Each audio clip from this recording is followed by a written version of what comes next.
ప్రజలారా, కాంగ్రెస్ గవర్నమెంట్ ఏం చేసింది?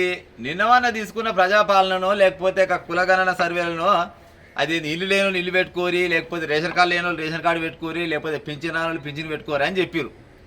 దాదాపుగా లక్షల ఏమి కాంట్రాక్ట్లు అయితే పోయినాయి. వాళ్ళ దగ్గరికి దరఖాస్తులు పెట్టుకునే వాళ్ళు చాలా మంది ఉన్నారు. అందులో కొన్ని అవకతవకలు జరిగినాయి అనే ఆరోపణతోటి మళ్ళీ ఏం చేసిరంటే మళ్ళీ కొత్తగా పెట్టుకునే ఛాన్సెస్ మళ్ళీ ఇప్పుడు అవకాశం కల్పించారు. ఇప్పుడు రేపు ఆల్రెడీ చాలా అయింది. ఆల్రెడీ అక్కడక్కడ ఊర్ల పోయింటి అది గ్రామ సభలను పెడుతూనే ఉన్నారు. గ్రామ సభలలో మీకు ఏమన్నా ఇబ్బందులు ఉన్నా కానీ, లేకపోతే వాళ్ళని బెదిరించినా కానీ, లేకపోతే అర్హులు అయిన వాళ్ళకి కూడా ఏం లేదు డబ్బుగల్లోకి ఇస్తున్నా కానీ వాళ్ళ పేరు చెప్పురి గ్రామ సభలు చెప్పి మీరు ఏమైనా కావాలంటే దరఖాస్తు పెట్టుకోరని చెప్తున్నారు.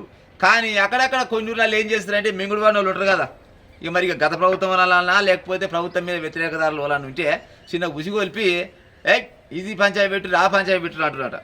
ఇప్పుడు 10-11 ఏళ్ళు ఏమో ఏ సప్పు లేదు, కానీ ఈ ఒక నెల రోజులు అయితే ఏమైనా పోయినా అది ఈ జనాలు ఆగకాలం ఉంది కానీ లీడర్లు ఆగకాలం లేదు. వేరే పార్టీ లీడర్లు ఏం చేస్తారంటే ఎట్లా చేయాలి, పంచాయతీ పెట్టాలి. వాళ్ళ ముఖ్య ఉద్దేశం ఏంటంటే వచ్చిన అధికారులను బెదరగొట్టాలి.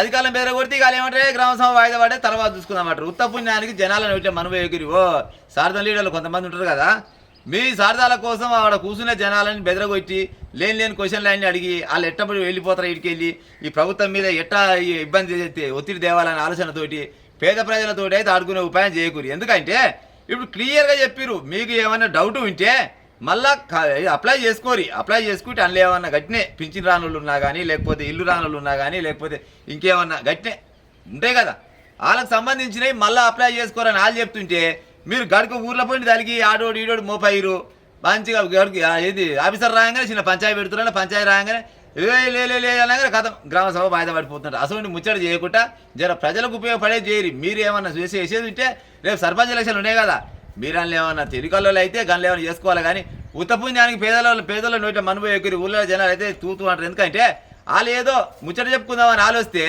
వచ్చి ఆ ముచ్చట చెప్పుకోముందుకే మీరంతా ఆడ తలిగి మా ప్రభుత్వం మంచిగుండే. ఈ ప్రభుత్వం ముచ్చట కాదు ఈడ. ఆ ప్రభుత్వమైన ఈ ప్రభుత్వమైన ఏ ప్రభుత్వానికైనా కానీ అరువులు అంటే వాళ్ళకి ఇండ్లు అయినా ఇవ్వాలి, పింఛన్ అయినా ఇవ్వాలి, లేకపోతే ఇంకేమైనా ఉంటే ఏది వచ్చినా రేషన్ కార్డులు అయినా ఇవ్వాలి. అసలు వాళ్ళ కోసమే మళ్ళీ కొత్తగా మళ్ళీ పెట్టిరు. 24, 25, 26 తారీఖు దాకా అనుకుంటారు. 3-4 రోజుల వరకు అయితే ఊర్లో పోయింటే ఆల్రెడీ మొదలయ్యే ఉన్నాయి. ఇప్పుడు ఏది అవి ఏమంటారు గ్రామ సభలు కదా, ఆ గ్రామ సభలు అయితేనే ఉన్నాయి. జనాల నోట్ల మనమోసి ఉపాయం చేయకూరి పాత లీడర్లు ఇక ఉంటాయి మరి.